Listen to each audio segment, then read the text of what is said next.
Hello students, how are you.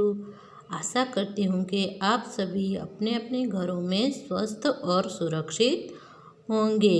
तो सबसे पहले तो आप सभी को हैप्पी न्यू ईयर। और आज से हम सेमेस्टर 2 की हिंदी की पढ़ाई शुरू करेंगे।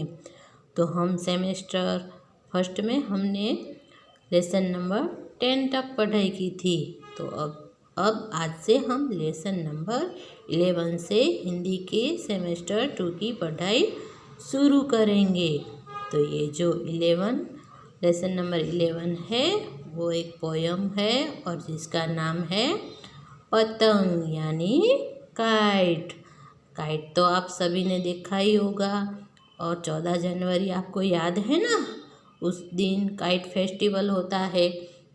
तो उस दिन जो हम सभी अपने अपने घरों की छत के ऊपर या तो फिर खुले मैदान में सब साथ मिलकर हम ये फेस्टिवल मनाते हैं। आप सभी भी ये फेस्टिवल मनाते ही होंगे। उस दिन पूरा दिन पतंग उड़ाते हैं और जो आसमान है वो पूरा रंग बिरंगी पतंगों से भर जाता है। तो ये जो हमारा लेसन है उसका नाम है पतंग। तो शुरुआत करते हैं। सर सर सर सर उड़ी पतंग, फर फर फर फर उड़ी पतंग। तो जब पतंग जो है वो आसमान में उड़ती है तो उसकी आवाज़ कैसी आती है? सर सर सर सर और फर फर करके उसकी आवाज़ आती है।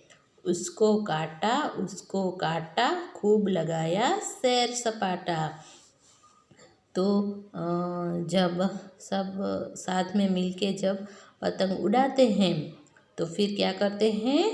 फिर एक दूसरे में कंपटीशन करते हैं और जिसका मांझा तेज होता है वो जो है वो उसके कमज़ोर मांझे वाले और जिसका धागा जो कमज़ोर होता है उसकी पतंग को काट देता है। और फिर खूब मस्ती करते हैं और एंजॉय करते हैं। अब लड़ने में जुटी पतंग, अरे कट गई टूटी पतंग। फिर क्या करते हैं?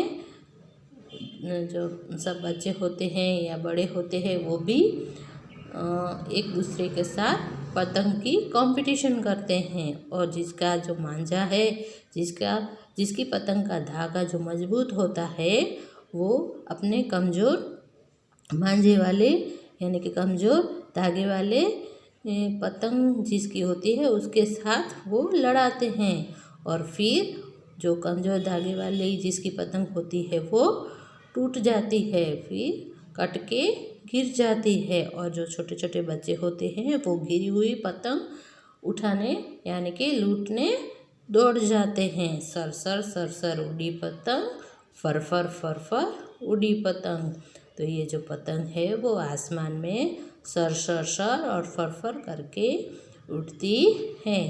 तो देखा आपने, इस पोयम में जो पतंग है उसके बारे में सुंदर वर्णन किया गया है।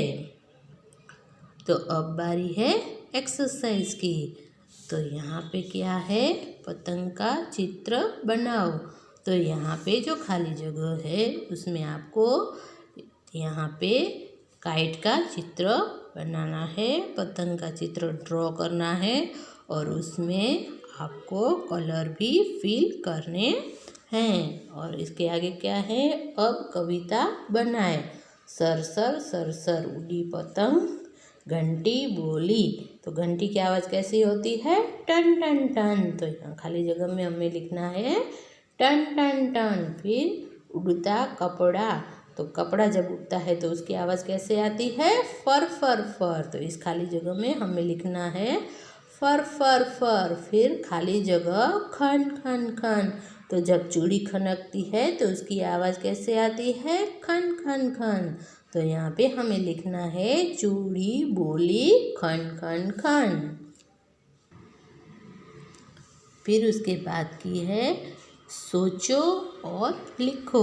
तो तुम पतंग के साथ सैर सपाटे पर गई तो वहाँ तुमने क्या क्या देखा? तो जब हम पतंग उड़ाने के लिए जाते हैं तो वहाँ हमें क्या क्या दिखता है, तो वहाँ हमें नीला आसमान दिखता है, आकाश दिखता है, फिर आसमान में बादल दिखते हैं, फिर आसमान में रंग बिरंगी उड़ती हुई पतंगें दिखती हैं, फिर उड़ते हुए पक्षी दिखते हैं आदि। जब आप पतंग उड़ाने जाते हो तो वहाँ आपको जो जो भी दिखता है वो आपको यहाँ पे लिखना है। फिर दूसरा क्वेश्चन क्या है, पतंग कटकर कहाँ कहाँ गिर सकती है, तो कहाँ कहाँ गिरती है, तो मैदान में गिरती है, फिर किसी के घर के छत पे गिरती है, फिर पेड़ पर भी गिरती है, फिर हमारे आंगन में भी गिरती है, सड़क पर गिरती है, नदी नाले में गिरती इत्यादि विविध जगहों पर पतंग गिर सकती है। तो यहाँ पे मैंने ये क्वेश्चन के आंसर को फिल किया है। इसी तरह से आपको भी अपनी जो टेक्स्ट बुक है उसमें ये क्वेश्चन आंसर फिल करने हैं।